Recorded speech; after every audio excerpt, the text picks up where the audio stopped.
Hi, I'm Dave Scott, recently back from the World Championships in Kona, and I had a great opportunity to watch the athletes, the professionals, and also the amateurs. And people ask me, what was the day like, Dave? It was a typical Kona day. Headwinds at about 30 miles near Waikoloa, and headwinds all the way up to the turn in Hawi. So a lot of the athletes that weren't ready for this, I think, were taken back by it. And what happens is that when we get in the headwinds, we have a tendency to have a sense of urgency. We're slowing down. Consequently, when you're in your aero bars, what happens is that you end up pulling on the front end of the aero bars. If you don't draw your transverse abdominis in, the lower abdominal deep contracting muscle, you're just drawing your belly and button in towards your spine. If you're not drawing that in, it causes a lordotic position in your low back, and consequently, if you're trying to struggle and fight the wind, in which I saw this in the pros as well, you can put a huge amount of stress on those extensor muscles of your spine. So you need to draw your belly in, press down lightly with your forearms on your pads, and this is something that you can think about regardless of wind. When you're out training or in your race, you want to have just a light press down with your forearms, drawing the belly in, almost feeling as though you're keeping your stomach thin without contracting your rectus abdominis. What happens is when that transverse abdominis is engaged, it'll allow you to fire your glutes maximally, and that's what you want to do. So when I saw these athletes in Kona and they're starting to work, they end up dipping or getting a bowed back, a lordotic position, and they end up using their quads too much. Their quads fatigue, and consequently it affects them on the run. So think about that tip on the bike in your next race, and also in training, particularly in the wind or on a false flat. You're going to notice that you may grab the bars more firmly, and you need to be careful about doing that. Just press down a little bit more firmly with your elbows, but keep your fingers light on the front end.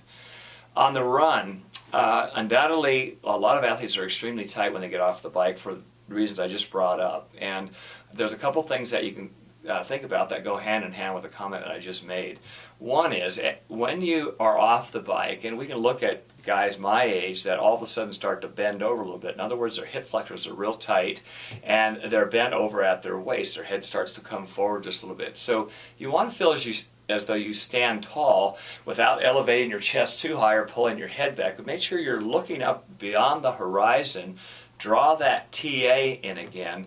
And when your foot makes contact, make sure that your foot lands and it actually sort of sticks. Don't prance like a young deer. You want to make sure that you hold the ground, and as you're holding the ground, you're actually going to lengthen that hip flexor a little bit. Draw the TA in, lengthen the hip flexor out. And lastly, if you allow your foot to carry a little bit higher in the float phase, that will enhance the first two things that I just mentioned. TA in tight, sticking on the ground, elongating the hip flexor by drawing your foot up a little bit higher in the float phase, and keeping your head up nice and high. So now you're in a more erect position when you're running and not bent over like an old guy. So keep those eyes up, keep them nice and relaxed. And it's easier said than done, and I think that's something that we need to concentrate on when we're under the pressure of a race and we feel like our form is falling down and we feel like we're loading our quads, because in that bent over position it puts more stress on your quadriceps. The third one is a nutritional tip, and I've mentioned this before in other videos. I was talking to two of the pros that went over to Hawaii and had a little bit of trouble that are in my training group, my swim group, but I don't coach them directly, and they had nutritional issues. One was that, and I hear this a lot, Kona is hot. It's a hot climate. The wind is blowing, therefore I need to eat and drink a lot more. And I don't know how many stories I've heard, horror stories, where people have a tendency to overhydrate before the day before the race. Early on the bike, they're taking in food replacement drink and water, and they may consume excessive amount of calories. I always come back and say, have you ever done this under light conditions? Now, are we replicating Hawaii? Maybe, maybe not. But during the hot summer months, anywhere in the States, you should be cognizant of how many calories you're taking in and the timing of those calories. So again, don't think you're a camel out there and you can take in an infinite amount of fluid when you're starting out in the race, and particularly in the first 20 minutes on the bike. Lose some of that water, let your sweat rate come up, and also recognize in your training days how much weight loss you have. As you go into a race competition, we typically retain more water because as you increase your eating, a little bit, and you never want to go over 2% weight gain during race week. But you can get away with a 2.5 to 3% weight loss during the race. So if you weigh 150 pounds, 3% is 4.5 pounds.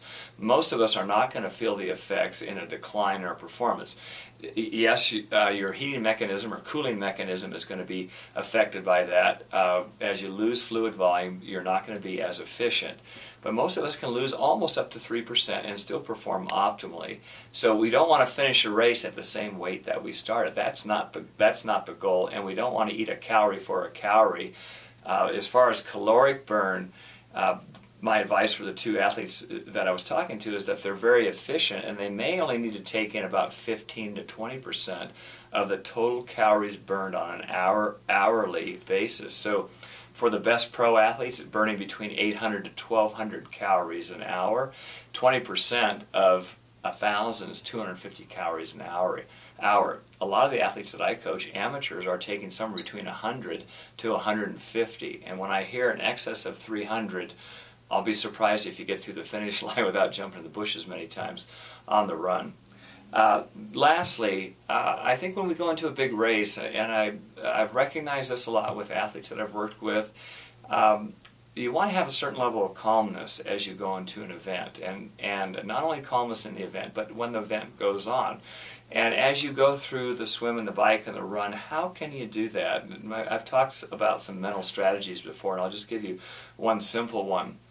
If we do a physical inventory and we start with the top of our head and we think about relaxing our face and our neck and our shoulders, that's a key area. Face, neck, shoulders, and keep going over that. We hold a lot of tension here, and a lot of the athletes will be quite tight after you get off the bike. So focusing on one of those areas. Now maybe that's not a target area. You may say, gee, it actually, ironically, is my low back. Thinking about relaxing that low back, drawing your TA in, relaxing your hip flexors, and feeling like you flow. I use this word all the time. You want to feel like you flow. But don't over-concentrate on what you're doing.